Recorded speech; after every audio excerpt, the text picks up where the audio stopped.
ಏನು ಗೃಹಲಕ್ಷ್ಮಿ ವ್ರತ ಮನೆ ದೇವರ ಪೂಜೆಯಲ್ಲಿ ಮಗ್ನವಾದಂತೆ ತೋರುತ್ತದೆ.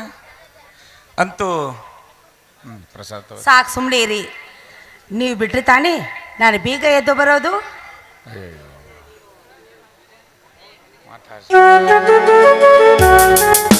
ಅಲ್ವಲ್ಲೇ, ನಾನು ನಿನ್ನ ಕೈ ಹಿಡಿದೇ ಇಲ್ಲವಲ್ಲ, ಅಲ್ಲಿಗೆ ಹೋಗ್ಬಿಟ್ಟು ಒಮ್ಮೆ. ರೀ, ನೀವು ಬಿಟ್ರೆ ತಾನೇ ನಾನು ನಿದ್ದೆ ಮಾಡ್ದು. ಬರೇ ಮಾತು ಮಾತು ಅಂದ್ರೆ ನಿನಗೆ ಕೇಳಿ ಕೇಳಿ ಸಾಕಾಗೋಯ್ತನ್ನು. ಸಾಕಾವಂತ ಮಾತನ್ನು ನೀವು ಆಡಿದ್ರ, ನಿಮ್ಮ ಮಾತನ್ನು ಕೇಳ್ತಾ ಇದ್ರಿ ಇನ್ನು ನನಗೆ ಕೇಳ್ತಾ ಇರಬೇಕು ಅಂತ ಅನಿಸ್ತಾ ಇತ್ತು ರೀ. ಓಹೋ, ಅಷ್ಟು ಇಂಟ್ರೆಸ್ಟಿಂಗ್ ಆಗಿದೆ ನನ್ನ ಮಾತು. ಆಹಾ, ತುಂಟನಿಗೆ ಗೊತ್ತಿಲ್ಲ ಅಂತ ಕಾಣುತ್ತೆ. ಸಾಕು ಬಿಡ್ರಿ, ಒಳಗಡೆ ನಂದು ಕೆಲಸ ಇದೆ, ಕೈ ಬಿಡಿ. ನಾನು ಹಿಡ್ದೇ ಇಲ್ವಲ್ಲೇ. ಹಾಗಲ್ಲ ರೀ, ನಾನು ಹೇಳ್ತಾ ಇರೋದು ಮನೆ ಒಳಗಡೆ ತುಂಬಾ ಕೆಲಸ ಇದೆ, ನಾನು ಬಿಡ್ರಿ ಅಂತ ಹೇಳ್ತಾ ಇದ್ದೇನೆ. ಓಹೋ, ಅಂತೂ ಧರ್ಮಪತ್ನಿಯವರು ಮನೆ ಕೆಲಸದಲ್ಲಿ ಈಗಾಗಲೇ ಮಗ್ನವಾದಂತೆ ತೋರುತ್ತದೆ. ಹೌದು, ಮತ್ತೆ ನೋಡಿ, ನಾನು ಬರೋವರೆಗೂ ನೀವು ಮನೇಲಿ ಹೀಗಿದ್ರು ಗೊತ್ತಿಲ್ಲ. ಈಗ ನಾನು ಬಂದಿದ್ದೆಲ್ಲ ಹಾಗಿರ್ಲಿಕ್ಕಂತ ನಾನು ಬಿಡುದೇ ಇಲ್ಲ. ನೋಡಿದ್ರೇನ್ರಿ ಆ ನನ್ನ ಮೈದನ ಯಾವ ರೀತಿ ಮಲ್ಕೊಂಡಿದ್ದಾನಂತ. ಈಗಲೇ ಹೋಗಿ ಎಬ್ಸ್ಕೊಂಡು ಬರ್ತೀನಿ ತಡ್ರಿ. ಏ ಬಾರೆ, ಇಲ್ಲಿ ಅವನನ್ನು ಎಬ್ಬಿಸ್ಬೇಡಿ. ಬಾರೆ, ಮತ್ತೇನ್ ಮಾಡ್ಬೇಕ್ರಿ? ಇಂಥ ಶುಭ ಸಂದರ್ಭದೊಳಗೆ ಅವನನ್ನು ಎಬ್ಬಿಸಿದ್ರೆ ಹಂಗೆ ಸಂತೋಷದಿಂದ ಒಂದು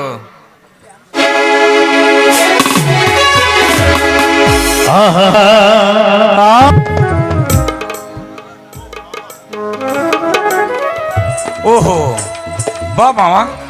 ಏನು ಜೊತೆಯಲ್ಲಿ ಗಿರ್ಜನೆ ಕರೆದುಕೊಂಡು ಬಂದಿಲ್ಲ, ಏನು ಸಮಾಚಾರ? ಬರಬೇಕಲ್ಲಪ್ಪ ಜಗದೀಶ, ಬರಬೇಕಲ್ಲ. ಹೆಣ್ಣು ಹೆತ್ತ ಚಿಂತೆ ಮತ್ತಷ್ಟು ಏರಿಸುವ ವಾರ್ತೆ ಕೇಳಿದೆ. ಬೇರೆ ದಾರಿ ಕಾಣದೆ ನಿನ್ನ ಮನೆ ಕಡೆ ಪಾದ ಬೆಳೆಸಿದೆ. ಯಾಕೋ ಜಗದೀಶ, ಹೀಗೇಕೆ ಮಾಡಿದೆ? ನನ್ನ ಮಗಳು ಈ ಗಿರಿಜಾ ತಾಯಿ ಸತ್ತ ತಬ್ಬಲಿ ಪ್ರೌಢಾವಸ್ಥೆಯಲ್ಲಿ ಕಾಲಿರಿಸಿದ್ದಾಳೆ. ಬೆಳೆದ ನಿಂತ ಮಗಳ ಮದುವೆ ಮಾಡಿ ಮನಸ್ಸಿಗೆ ಮುತ್ತಿಗೆ ಹಾಕಿದೆ. ನಿನಗೆ ಕೊಟ್ಟು ಮದುವೆ ಮಾಡಿ ಭಾರ ಇಳಿಸ್ಕೋಬೇಕಂದ್ರೆ, ಆದರೆ ಏನು ಜಗದೀಶ? ಮಾವ, ಯಾಕೆ ಚಿಂತೆ ಮಾಡ್ತಿ ಮಾವ?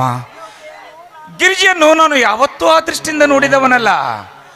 ಮತ್ತು ಮೇಲಾಗಿ ಅವಳ ನಮ್ಮ ಮನೆಯ ಚಿಕ್ಕ ಸೊಸೆ ಅಂದ ಮೇಲೆ ನನ್ನ ಒಡ ಹುಟ್ಟಿದ ತಮ್ಮನ ಹೆಂಡತಿಯಾಗಬೇಕಾದವಳು.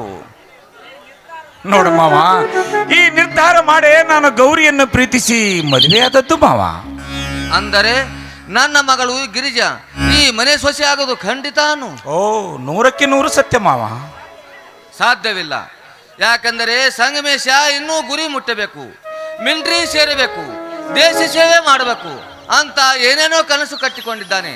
ಅಂಥದ್ರಲ್ಲಿ ಹೇಗಪ್ಪ ನನ್ನ ಮಗಳ ಕೊರಳಿಗೆ ಕರಿಮಣಿ ಕಟ್ಟಲು ಸಾಧ್ಯ?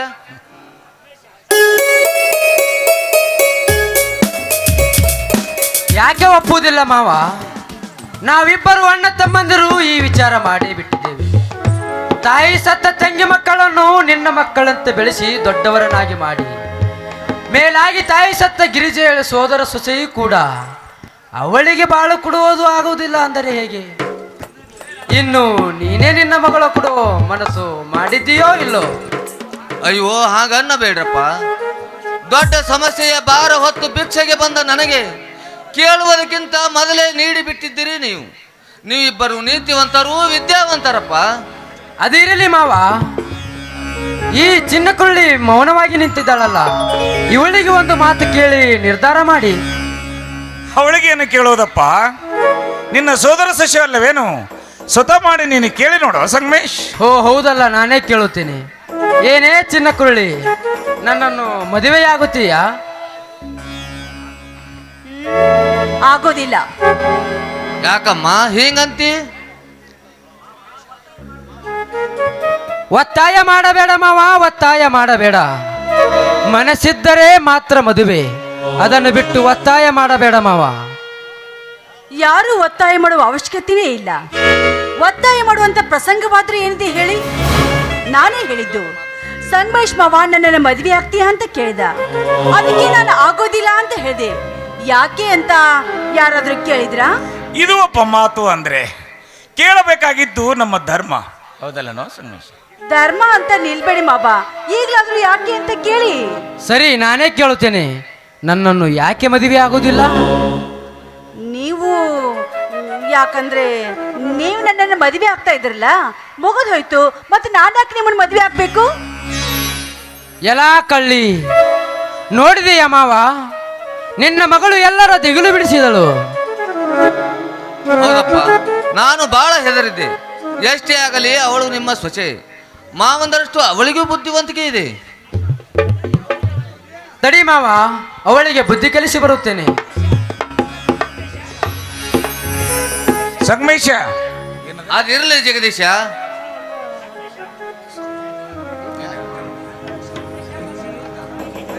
ಅದು ಇರಲಿ ಸಂಗಮೇಶ. ಮೊದಲ ನಿಮ್ಮ ಅತ್ತಿಗೆಗೆ ಹೇಳು, ಮಾವ ಬಂದಿದ್ದಾನೆ, ಹೊರಗೆ ಬಾ ಅಂತ ಕರಿ. ಅದಿರಲಿ ಜಗದೀಶ. ಆದರೂ ನೀನು ದೊಡ್ಡ ಸಾಹಸನೆ ಮಾಡಿದೆ ಬಿಡು. ಆ ದುರಾಂಕರಿ ಗೌಡ ನಿನಗೇನಾದರೂ ಮಾಡಿದರೆ ಮಾವ ಮಾಡಲಿ, ಅದೇನು ತೊಂದರೆ ಮಾಡ್ತಾನೋ ಮಾಡಲಿ, ನಾನು ನೋಡೇ ಬಿಡ್ತೇನೆ. ನೋಡು ಮಾವ, ಈ ಊರ ಹಿರಿಯರ ಮತ್ತು ನಾಯಕರ ಕಿವಿ ಹಾಕಿ ನಾನು ಈ ನಿರ್ಧಾರಕ್ಕೆ ಕಿಮ್ಮು ಹಾಕಿರುವುದು. ಮಾವ ಏನೇ ಮಾಡಲಿ, ಮಾವ ಏನೇ ಮಾಡಲಿ, ಗೌರಿ ನನ್ನನ್ನು ತುಂಬಾ ಪ್ರೀತಿಸ್ತಾ ಇದ್ದಳು. ಅವಳ ಪ್ರೀತಿಗೆ ಮನಸ್ಸೋತು ನಾನು ಈ ನಿರ್ಧಾರ ಮಾಡಬೇಕಾಯ್ತು.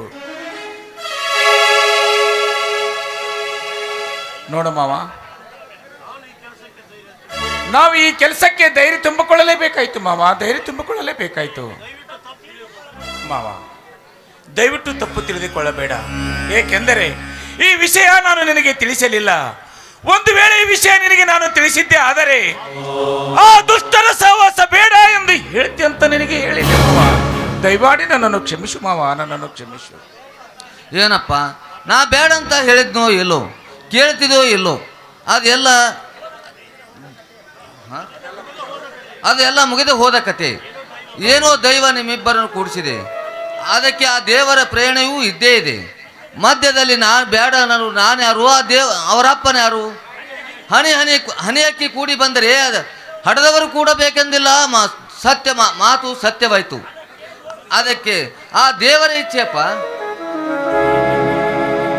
ಬಿಡು, ದೇವರ ಇಚ್ಛೆ ಅಂತ. ಅಪ್ಪ ನನಗೆ ಏನಪ್ಪ, ನಾನು ನಿಮ್ಮಪ್ಪನೇ? ಹೌದು ಮತ್ತೆ. ಯಾಕೆಂದರೆ ನಮ್ಮ ತಂದೆಯವರು ಸಿಟ್ಟಿಗೇರಿ ನನ್ನನ್ನು ಕೈ ಬಿಟ್ಟು ಹೋದ್ರು. ಅಂದಮೇಲೆ ಗಿರ್ಜಾ ಒಬ್ಳೆ ನಿಮ್ಮ ಮಗಳಲ್ಲ, ನಾನು ಕೂಡ ನಿಮಗೆ ಹಿರಿ ಮಗಳಿದ್ದ ಹಾಗೆ.